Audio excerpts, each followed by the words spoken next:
বজালীৰ ৰিহাবাৰীত সেউজী ধৰা বজালীৰ পৰিৱেশ সংৰক্ষণ আৰু আলোচনা চক্ৰ। বজালীৰ ৰিহাবাৰীত সেউজী ধৰা বজালীৰ উদ্যোগত বৃক্ষৰোপণ আৰু পৰিৱেশ সংৰক্ষণৰ ওপৰত সজাগতা সভা।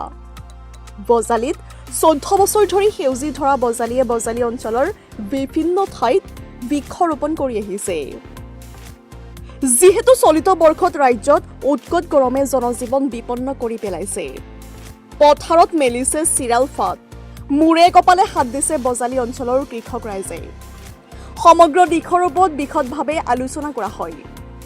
বিশিষ্ট শিক্ষাবিদ চন্দন চৌধুৰীয়ে সভাপতিত্ব কৰা উক্ত সভাত উপস্থিত থাকে সেউজী ধৰা বজালীৰ সঞ্চালক নগেন চৌধুৰী, সাহিত্যিক পেঞ্চনাৰ বিশিষ্ট শিক্ষাবিদ মুনিন্দ গোস্বামীৰ লগতে ভট্টদেৱ বিশ্ববিদ্যালয়ৰ ভূগোল বিভাগৰ মুৰব্বী অধ্যাপক ভূপেন্দ্ৰ তালুকদাৰৰ লগতে ৰিহাবাৰী অঞ্চলৰ বিভিন্নজন ব্যক্তি।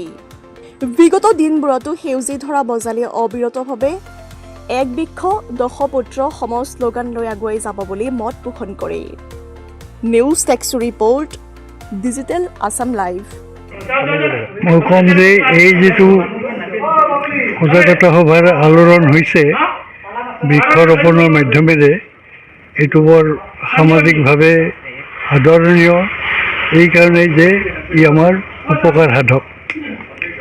ইতিমধ্যে নগেন চৌধুৰী ডাঙৰীয়াই 14 বছৰ কালব্যাপী সমাজৰ হিতাৰ্থে, লোকৰ হিতাৰ্থে এই কাৰ্যসূচী ৰূপায়ণ কৰি আহিছে।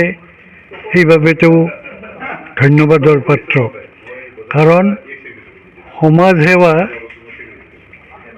অকল এইটোৱেই নহয়, আন্ধাৰ নকৰে, কিন্তু এইটোৰ এটা প্ৰত্যক্ষ উপকাৰ আছে। সমাজ সেৱাৰ এটা মহৎ সেৱা, নিস্বাৰ্থভাৱে সমাজ সেৱাৰ বৃক্ষৰোপণটো এটা বৰ আদৰ্শৰ সেৱা। আৰু মই বিশ্বাস কৰিম তেখেতে কোনো কথাতে বিচলিত নহয়, কক্ষচ্যুত নহয়, এই সেৱা কাৰ্য তেওঁৰ জীৱনদশাত অবিৰাম চলাই থাকক, মই সেইটো কামনা কৰিছোঁ আজি। আৰু এতিয়া আমাৰ এটা দুৰ্যোগৰ সময় আহিছে, যেনে আজি শাওণ মাহত আমাৰ মাহৰ হিচাপত ভৰি দিও অৱস্থাত পৰিছে, কিন্তু বৃষ্টিবিহীন পথাৰ হৈছে, পথাৰ শুকাই গৈছে। গতিকে আমাৰ খেতিৰ যিটো ভৰপক সময়, সেই সময়ত আমি পানীৰ কাৰণে হাহাকাৰ কৰিবলগীয়া যিটো অৱস্থা হৈছে, এইটোৱে সূচায় যে এই যিটো হৈছে আমাৰ বৃষ্টিবিহীনতাটো কি কাৰণে হৈছে, এইটো বিশ্লেষণৰ আমাৰ সময় আহিছে। আৰু তাৰ যিটো উত্তৰ হ'ব, সেই উত্তৰ প্ৰতি ধাবিত হোৱাটো আমাৰ এক সামাজিক কৰ্তব্য আছে। আৰু এই কৰ্তব্যৰ প্ৰতি অনুৰাগান্বিত হৈ নগেন চৌধুৰী ডাঙৰীয়াই 14 বছৰ কাল ধৰি এইটো সমাজক সকীয়াই দি আহিছে। এইটো মহান